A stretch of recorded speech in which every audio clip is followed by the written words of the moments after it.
சொல்லுவது கஷ்டமா பொத்தி பொத்தி வச்சதென்ன என்னென்னவோ இஷ்டமா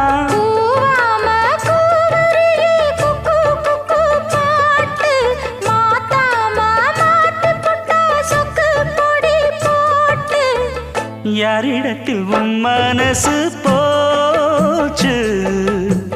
நூலை போல உன் உடம்பு ஆச்சு